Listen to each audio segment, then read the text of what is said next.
When it comes to premium OLED TVs, LG has always been among the top contenders. This year, the LG G4 has won our 01 award for the best OLED TV of 2024. So yes, from the very start of this video, it's a given that this is a really awesome OLED TV, but it is still not perfect. I'm Deepak Singh, and in this review, I'll detail my experience with the LG G4 and also compare its performance against the Sony Bravia 8 OLED TV just for the sake of better understanding.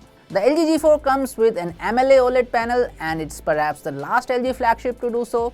That's because the new LG G5, which was showcased at CES this year, goes back to using a tandem white OLED panel with 4 layers instead of 3.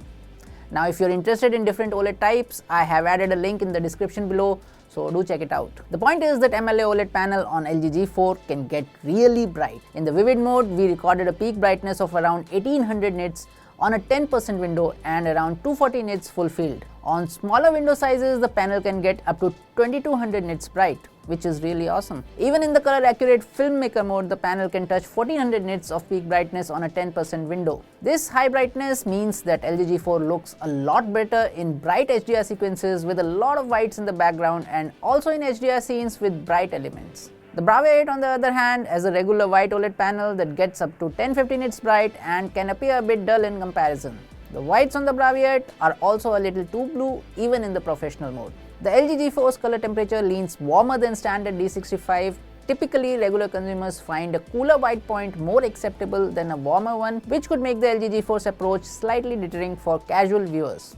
All popular HDR formats, including Dolby Vision, HDR10 and HLG, are supported on this TV. The HDR accuracy in the filmmaker mode is better than what we recorded on the Bravia 8 and even on the Samsung S95B OLED TV, which also has a superior QD-OLED panel. The TV has an average delta error of less than 1 in HDR10 without any calibration, which is simply excellent. The pixel level brightness control ensures that LG G4 can handle dark HDR scenes expertly. While streaming in Dolby Vision from Apple TV and Prime Video, we noticed that extremely dark scenes appeared more detailed on the Bravia 8. In this scene, for instance, where the backdrop is mostly dark save for a bright screen, the LG G4 tries to retain more specular highlight details, while the Sony Bravia 8 achieves more impact. Mixed APL scenes are rendered masterfully. In this scene from Hijack, I can practically feel the sunshine on the screen.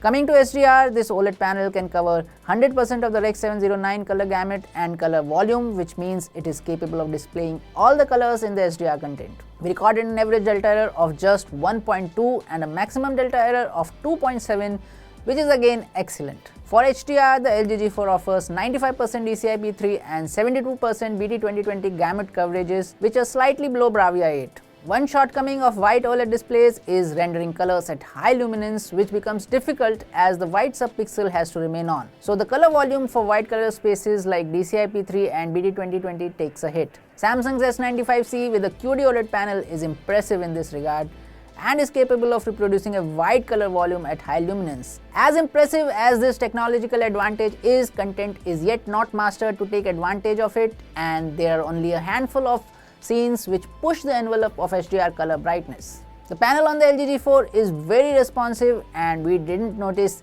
any issues with motion handling. The LG G4 also does a great job of upscaling legacy content. All said and done, we believe the LG G4 fares the best in terms of picture quality for enthusiasts and purists this year in practical terms, and the Samsung S95D comes a very close second.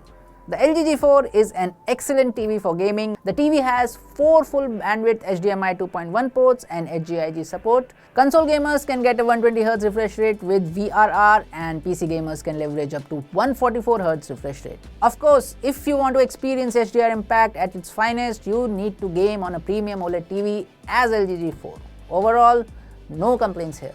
The native audio from the 4.2 channel speaker system is powerful and clear, but it doesn't quite deliver the wow factor we experienced with the Sony Bravia 8 and 9 series. To be clear, the LG G4 is not underwhelming by any means, and on its own the audio won't disappoint. It's just that Sony sets a higher benchmark this year. The LG G4 is powered by a flagship Alpha 11 AI processor, 4K, which enables a lot of AI features like AI picture and AI sound. I for one prefer to turn these off because the picture quality is extremely good as is, and I don't want AI to boost colors or mess things up. From what I can tell, the impact of AI picture and sound when enabled is subtle, nothing too loud. When comparing side by side, we notice that the Bravia 8 is snappier with streaming apps. The LG G4 takes comparatively more time switching the content to sharper UHD resolution. General UI transitions and switching between apps felt smooth on G4.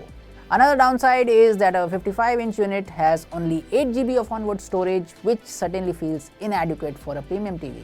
Coming to the software, the WebOS is one of my personal favorites. It's easy to navigate, well designed, and has all the options in the right places. There are ads in the interface and right on the home screen, but these can be disabled. LG also has a WebOS Renew program in place where it will refresh the interface every year for the next 4 years, and that sounds exciting. The Home Hub serves as a central control point for a variety of smart devices and appliances. The TV supports Chromecast built-in and Apple AirPlay 2, so mirroring and casting won't be an issue even from your laptops. There are also LG Live channels for free access to certain legacy TV channels and features like multi-view that I don't find to be very appealing. As for voice commands, LG's voice assistant isn't great at understanding Indian accents. You can set up Alexa on your remote, but frankly, it doesn't feel as reliable as Google Assistant on TVs. Lastly, the design is sleek, clean, and premium with a metallic border on the edges. There is no LG branding on the front, and the bezels are extremely narrow. Frequently used ports are easily accessible on the rear. The LG G4 doesn't ship with a stand but supports a 200x300 VESA mount, and you can buy a third-party stand if needed. LG's Magic Remote may feel a bit old-fashioned when compared to the modern slick and compact remotes. In practice, it's a very convenient remote that you won't easily lose between couch cushions. You get a nice grip and frequently used buttons are easily accessible. I find navigation using the Magic Pointer to be very convenient.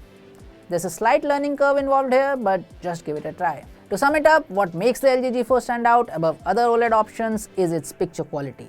The bright panel with high contrast elevates everything you view on it. The filmmaker mode is remarkably accurate for both SDR and HDR. The TV can deliver an impactful HDR experience and gaming experience with very few compromises. On the downside, the WebOS apps need to get snappier, and we would have loved to see a higher native storage on the premium option. Both the Sony Bravia 9 and LG G4 are great TVs, but comparatively, G4 is better suited for purists out of the box. So that was our LG G4 review, and if you have more questions, ask us in the comment section below. See you soon in the next one.